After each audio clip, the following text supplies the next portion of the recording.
అందరికీ నమస్కారం అండి. నేను మీ బారిస్టర్ పార్వతీశానండి. 10వ తరగతి ఉపవాచకం చదివిన ప్రతి ఒక్కరికి నేనెవరో బాగా గుర్తుండే ఉంటా. ఏంట్రా పిల్లలు నా కోసం బాగా ఎదురు చూస్తున్నట్టున్నారే. ఎపిసోడ్ 14.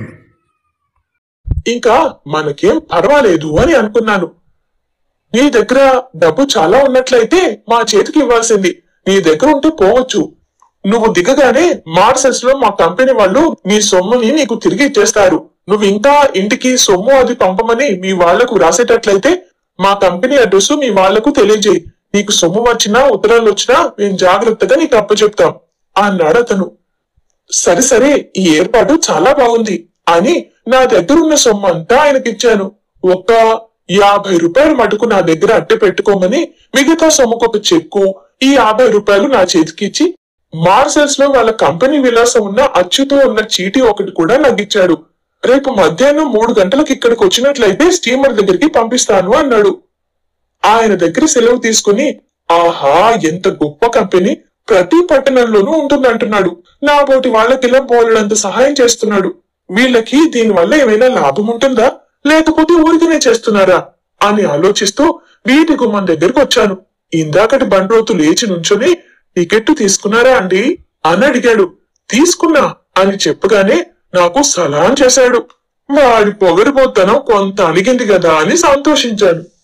అక్కడి నుంచి బజార్ వైపుకి దారి అడిగి తెలుసుకుని బయలుదేరా. ఈ పట్టణం బజార్ కూడా చాలా బాగానే ఉంది. చెన్నపట్నంలో ఉన్న కంపెనీ లాంటి కంపెనీ ఇంకొకటి కనపడితే ఇదివరకు కొన్నది అక్కడికి రాలేదు కనుక మళ్ళీ టోపీ ఒకటి కొనుక్కున్నాను. తరువాత సత్రం వద్దకు వచ్చేసరికి ఇంకో సంగతి జ్ఞాపకం వచ్చింది. దీపం ఒకటి అవసరం కదా అని. స్టీమర్ లో దీపం లేకపోతే ఒకవేళ ఉన్నప్పటికీ వాళ్ళు తెల్లారులు ఉంచుతారో ఉంచరు.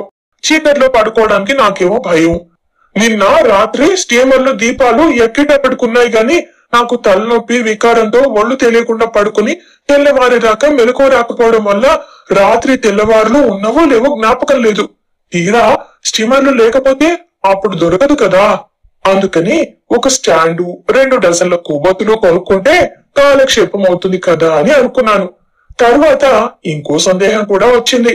స్టీమర్ లో పాలు మజ్జిగలు ఏమైనా దొరుకుతాయా దొరకవా అని. ఒకవేళ ఏది దొరక్కపోతే ఎలాగనుకుని ఇక్కడ ఒక షాపు మీద పాల డబ్బాలు దొరుకుతాయని రాసుంటే చూసి అది కాస్త దగ్గరుంటే నయం కదా అనుకుని 2 డబ్బాలు కొనుక్కొని నిమ్మలంగా నా సత్రం చేరుకున్నాను.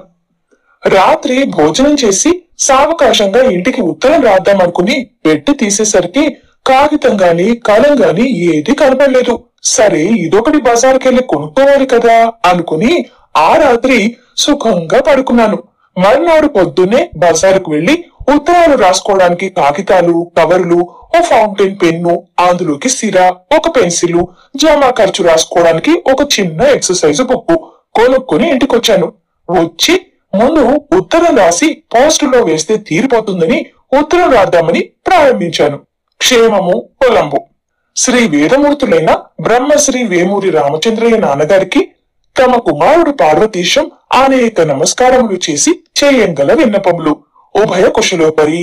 పై చిరునామా చూసి ఈ కొలంబో ఏమిటి, ఎక్కడుంది, ఎక్కడున్నా నేను ఇక్కడికి వెళ్ళడానికి కారణం ఏమై ఉంటుంది అని ఆశ్చర్యపడవచ్చు. ఇది సింహళ ద్వీపానికి ముఖ్య పట్టణము. అనగా పూర్వము మనము రావణాసురుడి లంక అనుకునే వాళ్ళమే. అదే సింహళ ద్వీపము. రాక్షస కులమంతా రావణ యుద్ధంలో అంతరించింది కనుక ప్రస్తుతం ఇక్కడ రాక్షస భయమేమీ లేదు. నేను ఇంతకాలం నుంచి మన దేశ దుస్థితి చూస్తుంటే నాకు చాలా విచారంగా ఉంది. చూస్తూ సహించలేక ఓరుకోలేకపోయాను. ఈ దేశ దుస్థితి తొలగించడం ఎలాగా అని చాలా దూరం ఆలోచించాను. నాకు తోచింది ఏంటంటే ఒక్కసారి మన అధికారుల దేశం వెళ్లి వాళ్ళ గుట్టు మట్టు కొంతవరకు తెలుసుకువస్తే చాలా లాభిస్తుందని, అందుకని అక్కడికి ఒకసారి వెళ్లి రావాలని బయలుదేరాను. వెళ్లే వాళ్ళము ఎలాగో వెళ్తున్నాం కదా, ఇదంతా 1-2 పూటల్లో అయ్యే పని కాదాయను. కొంతకాలం అనగా ఓ 1-2 ఏళ్లు ఉండక తప్పదు మరి.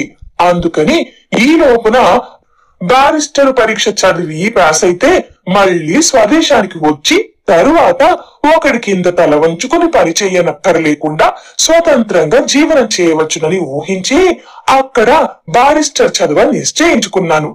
అక్కడ అయ్యే ఖర్చు విషయము ఎంత కావాల్సింది అక్కడికి వెళ్లిన తర్వాత ఉత్తరం రాస్తాను. ప్రస్తుతం ఖర్చు కోసం 500 రూపాయలు.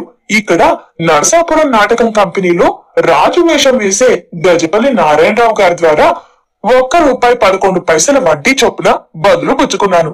ఆయన నా ఎందుండే స్నేహం చేతను ఇంత తక్కువ వడ్డీకి ఇప్పించానని సొమ్ము మటుకు త్వరగా పంపించమని చెప్పారు. కాబట్టి ఆ 500 రూపాయలు వారికి వెంటనే ఇచ్చివేసి మరో 500 ఫ్రాన్స్ దేశంలో ఉండే మార్సెల్స్ అనే గ్రామానికి థామస్ కుక్ అండ్ సన్ వారు చూసుకుని నాకిచ్చేటట్లుగా టెలిగ్రాము మనీ ఆర్డర్ ద్వారా తక్షణం పంపించకూడదను. మీరిలా చేయని ఎడల పరదేశంలో చాలా ఇబ్బంది పడవలసి వస్తుంది. ఇదంతా తెలివి తక్కువ పని అని, ఇంత డబ్బు ఖర్చవుతుందని మీరు అనుకోవచ్చు. కానీ నేను చాలా దూరాలోచన చేసే వెళ్తున్నాను. బారిస్టర్ పాస్ అయి వచ్చినట్లయితే కావలసినంత డబ్బు సంపాదించగలను. మరి నన్ను ఇంటికి రప్పించుటకు ఏ విధమైన ప్రయత్నమో చేయొద్దు. నేను తలపెట్టిన కార్యము సఫలమయ్యేంత వరకు ఇంటికి రాను. ఈ రోజుననే స్టీమర్ ఎక్కుతున్నాను. మీరు వృధా ప్రయాస పడవద్దు. మీతోటి చెప్పకుండా మీ సెలవు లేకుండా ఇలా వెళ్లిపోయినందుకు నాకు చాలా విచారంగా ఉంది. ఇదివరకెప్పుడు మీరు చెప్పిన మాటకు నేను వ్యతిరేకంగా నడుచుకోలేదని మీకే తెలుసు. కానీ ఈ విషయంలో మటుకు తెలిస్తే వెళ్ళనివ్వరని ఇలా చేయవలసి వచ్చింది. ముందు ముందు చాలా డబ్బు సంపాదించడమే కాకుండా దేశానికి కూడా చాలా ఉపకారం చేయగలని నమ్మకం ఉండటం చేత ఇంత సాహసమైన పని చేస్తున్నాను. దీనివల్ల మీరెంత కష్టపడేది నాకు తెలుసు. అయినప్పటికీ ఇలా చేయక తప్పింది కాదు. భారతదేశంలో ఎంతెంత కష్టపడతాను అని, సముద్రం మీద ఏం అపాయం ఉంటుందో అని మా అమ్మను బెంగ పెట్టుకోవద్దని చెప్పకోరదను. మీకందరికీ ఇంత కష్టం కలిగించేసినందుకు నన్ను క్షమించవలను. మార్సెల్స్ లో దిగగానే ఉత్తరం రాస్తాను. మా అమ్మకు నమస్కారాలని చెప్పవలను. చిత్తగించవలను. విధేయుడు పార్వతీశం. సొమ్ము మటుకు తక్షణం టెలిగ్రాఫ్ మనీ ఆర్డర్ ద్వారా పంపించవలను. ఈ ఉత్తరం రాయడానికి చాలా కష్టం వేసింది. మా అమ్మ మాట తలుచుకునేసరికి కళ్ళెంబడి నీళ్లొచ్చాయి. చెయ్యి వనకడం మొదలుపెట్టింది. కాలం ముందుకు సాగింది కాదు. ఎలాగైతేనేమి ఉత్తరం పూర్తి చేసి కవర్లో పెట్టి పై చిరునామా రాసి పోస్ట్ ఆఫీస్ వెళ్లి పోస్టులో వేసి వచ్చేశాను. ఇంటికి వచ్చి స్నానం చేసి భోజనానికి లేచాను. అన్నం ఏమీ సహించింది కాదు. ఎలాగో 2 మెతుకులు నోట్లో వేసుకుని లేచి వచ్చి సామాను సర్దుకొని కాసేపు పడుకొని 2 గంటలకు బయలుదేరి సామాను సహితంగా కుక్కువారి కంపెనీకి వెళ్లాను. అక్కడి నుంచి వారు నా తోటి కూడా ఒక బంట్రోతనిచ్చి సముద్ర పోర్టుకు పంపించారు. మా స్టీమరు సముద్రంలో కొంచెం దూరంలో ఉంది. మొన్న ఎక్కిన స్టీమర్ కంటే కూడా చాలా గొప్పదిగా కనపడ్డది. నా తోటి ఉన్న బంట్రోతు ఒక చిన్న నావ దగ్గరికి తీసుకువెళ్లి అందులో నన్ను ఎక్కమని తను కూడా ఎక్కాడు.